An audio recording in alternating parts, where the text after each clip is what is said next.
Kilarigbo TV.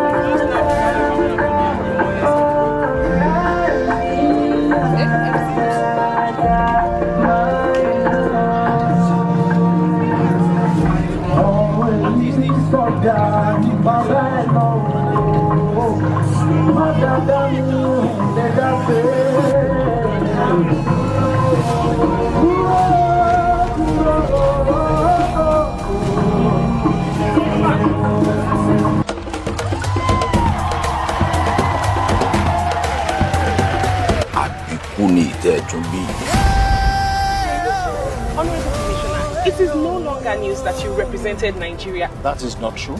The Ministry of Health and Social Welfare.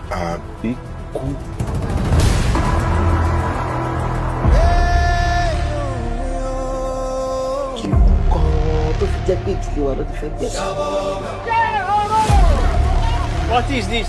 Èmi rẹ̀ ti kẹsẹ̀ bọ ṣòkòtò kan náà. Ṣòkòtò náà sì já. Àwọn tó ní ilẹ̀ yóò ní jọ jẹ̀rẹ̀. Kí náà ń kọ́ dúró orí ká ìyáyé.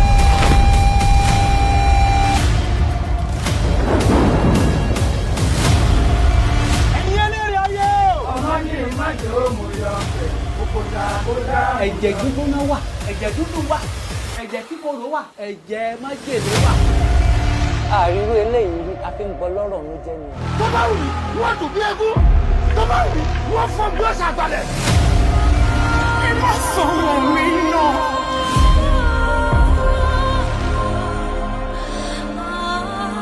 Àbíkú àgbèrè àbíkú àmọ́ tako kádàrá.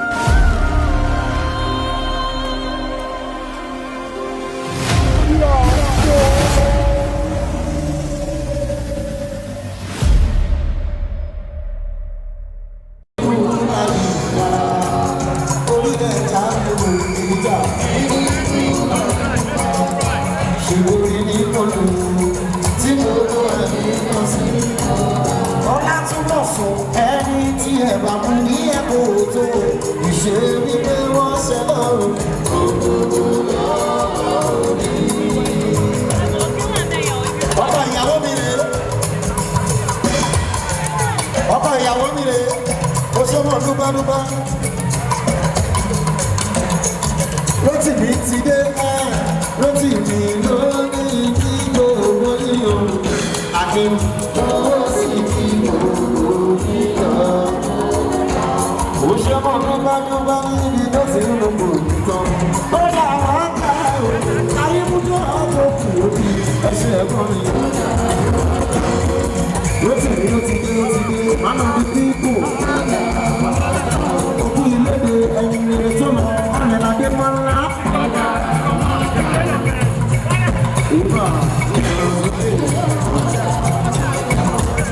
Àní, òṣèlú dúpẹ́dúpẹ́. Àbíkú ni ọkọ ìyàwó mi ni mo sọ tẹ́lẹ̀ o.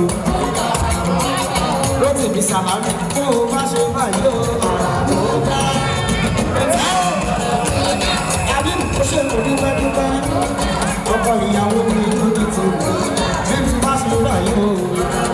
Ẹbí Ọlátúnbọ̀ Súnkè. Timothy Mura Adigogo, Assistant Controller, General Direction, Zone A. Ẹni bá fojú di Rotimi àwò. Ẹni bá fojú dánwò àwò. Ẹni bá fojú dánwò àwò. Rotimi, ẹni bá fojú dánwò àwò. Ó ní ìwárò. Rotẹ Basiri bá ti ṣe o.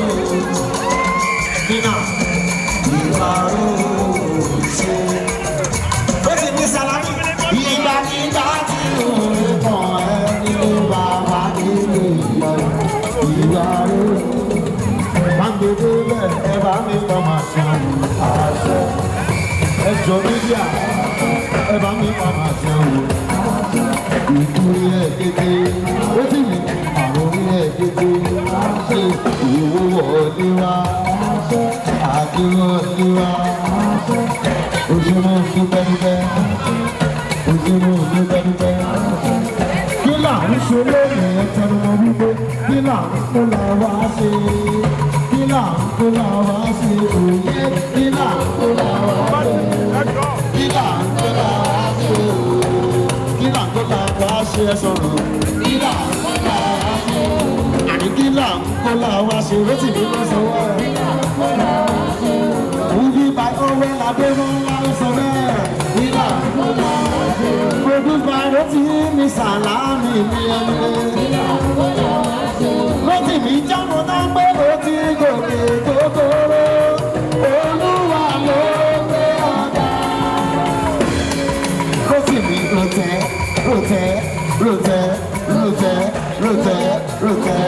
tí wọ́n ti mú ẹni rè tó lọ Ọlùwẹ̀nì Adémọ́lá ó ní pé ó ti gòkè kòkòrò ọmọ Sàlámì lọ́la Olúwa òdìlélẹ̀ ọlánìfẹ́sì òdìlélẹ̀ Rotimi ṣe Rotimi ó ní kí ìsún síwájú ọlánìfẹ́sì ẹ̀yọ́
àníjà wọn gbọ́ pé kó o bá ṣe báyìí àrà ló ń bá yóò bò sọ̀rọ̀ náà ó ṣe báyìí o bẹ́ẹ̀ ti ṣe sọ̀rọ̀ èyí sí onípẹ́lẹ́ alábàjá bẹ́ẹ̀ ti ṣe sọ̀rọ̀ bẹ́ẹ̀ ti ṣe sọ̀rọ̀ èyí sí bẹ́ẹ̀ ti ṣe sọ̀rọ̀ èyí sí onípẹ́lẹ́ alábàjá ó ní ìtẹnu mọ́ pé Ọlámídé pàǹdé sókè Rotimi máa gbọ́ pọ̀ búwa búwa tó lè búwa. Rotimi Salami òní là ń ṣe pìyàn múvì kí là kó efin by Owen Ademola ẹni rere tó lọ sọ̀rọ̀ lọ́jọ́ náà you are gone to forever remember in our heart Owen Ademola òun tó jẹ́ lọ́rùn ní ọmọ ọba ọ̀jẹ̀. Produced by Rotimi Salami kí là ń kó là ń ṣe lónìí ẹni bá lé yòótó ẹni bó ṣe ti yẹ kárí o Rotimi ọ̀rọ̀ ti yẹ gbọ́ngàn àdáyọ̀ o Rotimi ọmú ẹ̀ẹ́dù ẹ̀ òdìdú ẹ̀ ọmú ẹ̀ẹ́dù ẹ̀ ẹ̀ ìgbà tí wọ́n ń kó ṣe lásán ewu tó dùn ẹ̀ tó bá ń bẹ́ sọ pé tàlàkà wọn ń bá dùn mọ́rọ̀ bẹ́ẹ̀. Ẹjọ́ mídíà ẹ̀sùn aláyè díẹ̀ ẹjọ́ fọlọ́tọ̀ ojú ènìyàn ló dúró ni wọ́n ti sá lọ ojú ènìyàn ló dúró ni wọ́n ti lọ sí onídúró ìyá àìfẹ́ kárí máa bọ̀.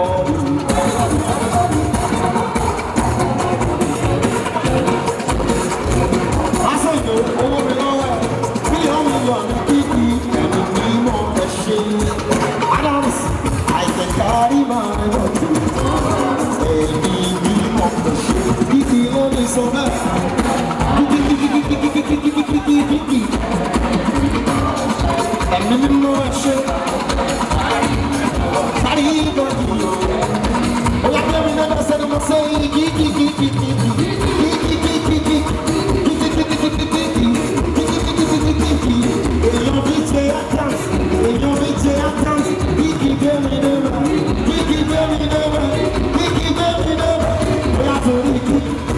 ó tutù rọ̀ lọ́wọ́ lọ́wọ́ tó lè àti ìgbẹ̀rẹ̀. Títí sọ pé my name is Ọ̀páwọ̀.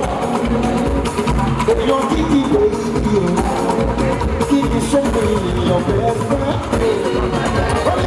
Sórí ọ̀gbẹ́ Títí sọ́kè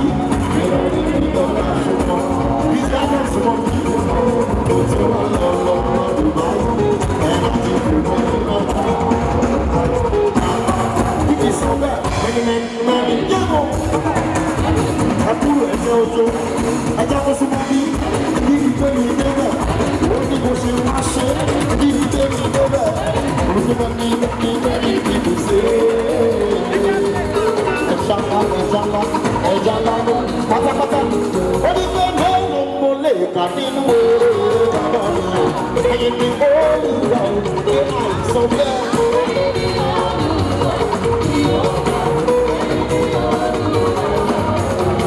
Mẹ́rin mo lè sọ nínú eré títí lè mọ̀ ẹ̀mí ó wúra o ọba yéye tí ó wúra o. Kíkẹ́ ní gbogbo ayé ń parí sí orúkọ rẹ̀. Wọ́n parí gbogbo ilé ẹ̀sìn tó ń tó.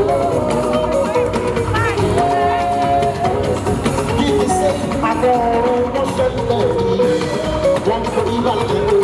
Ìdí àdáǹtì lè ní ilé ẹ̀ oṣù olùkọ́ ẹ̀mí tó ń tó. Kíkẹ́ bóyá tó ní díje orí pé àdéjọ́ kò yá sí ìnáwó ìdílé tó bá.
Kilarigbo TV,